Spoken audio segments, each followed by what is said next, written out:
बिस्मिल्लाहिर्रहमानिर्रहीम, अस्सलाम वालेकुम। मैं हूं गुलफाम चौधरी। आप देख रहे हैं मेरा फेसबुक पेज और यूट्यूब चैनल। पाकिस्तान की सियासत में अहम तरीन डेवलपमेंट हो रही हैं और मुसलसल डेवलपमेंट्स मुतवक्के हैं। यकीनी तौर पर जो पाकिस्तान के हालात हैं वो यकसर बदलने जा रहे हैं और बड़ी बड़ी तब्दीलियाँ मुतवक्के हैं। इस हवाले से हमारे साथ मौजूद हैं सिद्दीक जान साहब। उनसे जानते हैं क्या डेवलपमेंट हुई हैं, पहले उनकी बात सुनते हैं फिर उस पर बात करते हैं।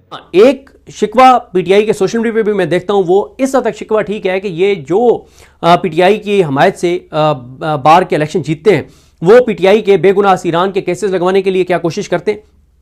क्या वो जो पंजाब में फस्तायत, बर्बरियत और इंसानी हकूक़ की पामाली है क्या उस पर बात करते हैं। क्या वो चीफ जस्टिस आलिया नीलम की अदालत में जाके और बात करते हैं कि जनाब आप केसेस नहीं लगा रही। 9 मई के जो 52 कारकुन पीटीआई के गुजरांवाला में उनके 2 साल से जमानतें उनकी नहीं लग रही और यास्मीन राशिद साहिबा, इन लोगों के केसेस नहीं लग रहे। सबजादा हामिद रजा साहब और बाकी सनम जावेद, फलक जावेद, सनम जावेद तो 9 मई में है, यानी 9 मई के जो वो हैं कन्विक्टेड जो पीटीआई के सियासी वर्कर्स हैं उनकी जो मेन अपील हैं वो नहीं लग रही, उनकी ज़मानत की दरखास्तें नहीं लग रही। तो ये एक कमी है, ये एक तनकीद किसी हद तक दुरुस्त है कि जो भी लाहौर हाई कोर्ट बार के इनके उम्मीदवार जिन्होंने अगला इलेक्शन जो लड़ रहे हैं 14 फरवरी को इलेक्शन है लाहौर हाई कोर्ट बार का, या जो अभी ये लाहौर बार का लाहौर डिस्ट्रिक्ट बार का जो इलेक्शन जीते हैं इनकी या इनसे पहले की जो कैबिनेट थी, ये तो अभी आए, इनको तो देखना होगा कि क्या करते हैं। इनसे पहले की जो कैबिनेट थी वो उस तरह से एक्टिव नज़र नहीं आई केसेस लगवाने के लिए। लेकिन अगर कोई ये कहता है कि इसका फ़ायदा कोई नहीं होता तो मैं इससे इतफाक नहीं करता। देखें, पीटीआई को इस वक्त पूरे लाहौर में अगर कहीं पर कोई पोलिटिकल स्पेस अवेलेबल है तो वो लाहौर हाई कोर्ट बार के जो उनकी इख्तियार में जो एरिया है या लाहौर बार है, तो यहाँ पे वो जाके तकारीर भी कर लेते हैं, इवेंट्स भी कर लेते हैं। अभी जब सुहेल आफिदी साहब गए तो 4-5 एक्टिविटीज़ कहाँ पे हुई। तो देखें, ये फ़ायदा है, चाहे वो लाहौर हाई कोर्ट बार है चाहे वो लाहौर बार है। और अगर लाहौर बार का जीतना मैटर ना करता तो एहसन भून साहब पिछले 2 हफ्तों से सर धड़ की बाजी ना लगा रहे होते। पूरा निज़ाम, वफाकी हुकूमत, पंजाब हुकूमत, कौन सा फोरम है जिसने जोर नहीं लगाया, कितना जोर लगाया, लेकिन उसके बावजूद एक तरफ पूरा निज़ाम था, एक तरफ 2 हुकूमतें थी, एक तरफ उस निज़ाम के अंदर जो आता है वो सब थे और दूसरी तरफ अकेला कैदी नंबर 804 का नारा था। वो खुद भी जेल में, सिर्फ उनका नाम था और उसका नाम जीत गया और पूरा निज़ाम हार गया। तो ये बड़ी एक मैं समझता हूँ फतह है, ये एक बड़ा अपसेट है। पूरे निज़ाम को कैदी नंबर 804 ने शिकस्त दी है और लाहौर बार, ये एशिया की सबसे बड़ी इसको बार कहा जाता है। इस लाहौर एशिया की सबसे बड़ी बार में यह बात साबित हो गई है कि कैदी नंबर 804 ही इस वक्त जो है वो फैसला कुन फैक्टर है। जिस तरफ कैदी नंबर 804 होगा वही साइड जीतेगी। लेकिन जहाँ पे जो मुखालिफ धड़ा है वो जीता है, वो भी क्रेडिट पीटीआई को ही जाता है। क्यों? जब पीटीआई वाले अंदरूनी तौर पे लड़ाई कर लेते हैं, तकसीम हो जाते हैं, तो फिर मुखालिफ उम्मीदवार आराम से जीत जाता है। सुप्रीम कोर्ट बार के इलेक्शन में इसमें कोई शक नहीं है कि कुछ फैक्टर ऐसे थे कि जस्टिस जमाल खान मंदुखेल ने जिस तरह से नून लीग के हमायत याफ्ता वकीलों को धड़ाधड़ उन्होंने वो दिए, सैकड़ों अपना लाइसेंस दिए, फिर जिस तरह से यहाँ पे डीएचए के साथ मुआहदा करके और वो प्लाटों वाला जो धंधा किया गया, वो सारे फैक्टर्स थे। जिस तरह से नवाजा गया वकीलों को, बड़े बड़े चैम्बर्स को नवाजा गया, किसी को कहा गया तुम्हारा जज लगा देंगे, तो किसी का ट्रिब्यूनल में को बंदा लगा दिया, तो किसी के साथ कुछ किया, तो किसी मतलब बहुत कुछ हुआ। और फिर जो उनके हमायत याफ्ता उम्मीद जो हुकूमत के हमायत याफ्ता वकील हैं उनके बारे में ये है कि उनको तो आप लोग ढूंढते फिर होते हैं कि इनको केस दो तो आईनी अदालत में भी आपके हक में फ़ैसला आ जाएगा, सुप्रीम कोर्ट में भी आपके हक में फ़ैसला आ जाएगा, हाई कोर्ट्स में भी आपको रिलीफ मिल जाएगा। तो ये सारे फैक्टर्स हैं। लेकिन उसके साथ एक फैक्टर ये था कि पीटीआई के कम से कम 5 नामी ग्रामी वकील ने, 5 नामी ग्रामी, मैं उनका नाम नहीं लेना चाहता, पुरानी बात हो गई है, सुप्रीम कोर्ट बार के इलेक्शन में जो कि उस उम्मीदवार के साथ नहीं खड़े थे जिस उम्मीदवार को तहरीक इंसाफ और इमरान खान सपोर्ट कर रहे थे।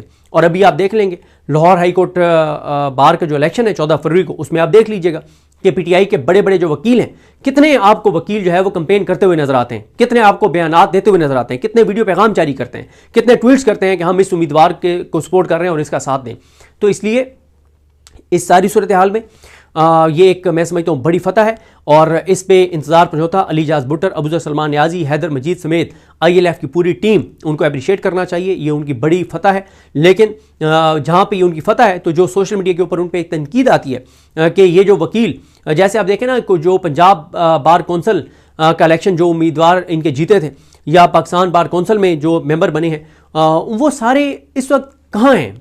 उनमें से ज़ाहिर है जैसे फैसल मलिक हैं जो रावलपिंडी से वो मेंबर पंजाब बार कौंसिल बने हैं, वो एक्टिव हैं। वो इमरान खान का GH हमला केस भी लड़ रहे हैं, वो अलीमा खानम साहबा के केसेस भी लड़ रहे हैं, वो बुशा बीबी साहबा के भी केसेस लड़ रहे हैं, वो PTI के वर्कर्स के भी केसेस लड़ते हैं। उनके पूरी टीम जो है, उनकी पूरी यंग टीम वो 24 घंटे अवेलेबल रहती है PTI के वर्कर्स के लिए, तो वो तो एक्टिव नजर आते हैं। बाकी और कितने वकील इनके वोटों से जो जीते हैं मेंबर जो पंजाब बार कौंसिल के बने हैं, उनके हर एक का सामने आना चाहिए कि कौन क्या कर रहा है। अभी आप मुझे बताएं GT रोड पे जो कुछ अल्लामा राजा नासिर अब्बास साहब और महमूद खान चगेरी साहब के साथ हुआ है और जो गाड़ियों के साथ किया गया है, उसके ऊपर ट्विटर पे काफ़ी ट्वीट्स हुए कि जनाब कहाँ हैं हमारे वकील रहनुमा जो GT रोड पे जो डिस्ट्रिक्ट्स आते हैं उनके अंदर, तो वो कहाँ हैं? वो क्यों नहीं सामने आते? वो क्यों नहीं पुलिस को के खिलाफ कार्रवाई के लिए आगे आते? वो क्यों नहीं टफ टाइम देते इस निज़ाम को? तो ये तनकीद भी दुरुस्त है।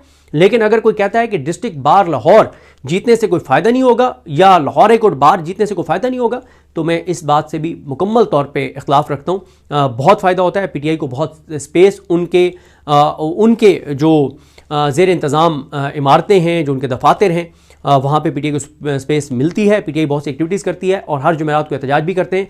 लेकिन अब बहरहाल इंतज़ार हुसैन समझौता ILF इन सब पे बहुत ज़्यादा दबाव बढ़ चुका है कि ये जिन उम्मीदवारों की हमायत करते हैं और वो जीत जाते हैं, तो वो जीतने के बाद PTI के असीरान के लिए क्या करते हैं? यह है वो बड़ा सवाल। अगर कोई ये कहता है कि इन लाहौर बार के उहदेदारान की कोई पावर नहीं है, कोई इनका ज़ोर नहीं है, तो मैं इससे इत्तफाक नहीं करता। हमने देखा है जहाँ पे बार के जीते हुए उम्मीदवार कहीं किसी बात पे तहिया कर लें कि उन्होंने इंसाफ करवाना है, तो वो फिर इंसाफ करवा लेते हैं। यहाँ तो नाइंसाफ़ी भी करवाते हुए हमने बार के उहदेदारों को देखा है, जजेस को थप्पड़ मारते हुए भी देखा है, जजेस को गिरबान से पकड़ के घसीटते हुए भी देखा है और उनका कोई कुछ नहीं बिगाड़ सकता। तो आइनी और कानूनी जो एक हक बनता है बेगुनाह असीरान का, उस हक को दिलवाने के लिए देखते हैं कि ये लाहौर बार क्या करती है और आगे लाहौर हाई कोर्ट बार के जो इनके हमायत याफ्ता उम्मीदवार हैं वो कंपेन कर रहे हैं, तो वो इस हवाले से क्या करते हैं और अगर वो जीत जाते हैं तो वो क्या करते हैं, ये वो बड़ा अहम है। और लाहौर हाई कोर्ट बार का इलेक्शन बहरहाल बहुत ही अहम है जो 14 फरवरी को है। एक शिकवा PTI के सोशल मीडिया पे भी मैं देखता हूँ, वो इस हद तक शिकवा ठीक है कि ये जो PTI की हमायत से बार के इलेक्शन जीतते हैं, वो PTI के बेगुनाह असीरान के केसेस लगवाने के लिए क्या कोशिश करते हैं? क्या वो जो पंजाब में फस्तायत, बर्बरियत और इंसानी हकूक़ की पामाली है, क्या उस पर बात करते हैं? क्या वो चीफ जस्टिस आलिया नीलम की अदालत में जाके और बात करते हैं कि जनाब आप केसेस नहीं लगा रही? 9 मई के जो 52 कारकुन PTI के गुजरांवाला में उनके 2 साल से जमानतें उनकी नहीं लग रही और यास्मीन राशिद साहिबा, इन लोगों के केसेस नहीं लग रहे। सबजादा हामिद रजा साहब और बाकी सनम जावेद, फलक जावेद, सनम जावेद तो 9 मई में है, यानी 9 मई। जी बिल्कुल, जिस तरह से आपने सिद्दीक जान साहब को सुना कि आइंदा आने वाला जो हफ्ता है, ये चंद दिन है, ये पाकिस्तान की सियासत में कितने अहम है और इसमें जो पाकिस्तान की सियासत है उसमें कितनी बड़ी तब्दीलियां मुतवक्के हैं। अल्लाह पाक वतन अजीज़ का हामी और नासिर हो। पाकिस्तान जिंदाबाद।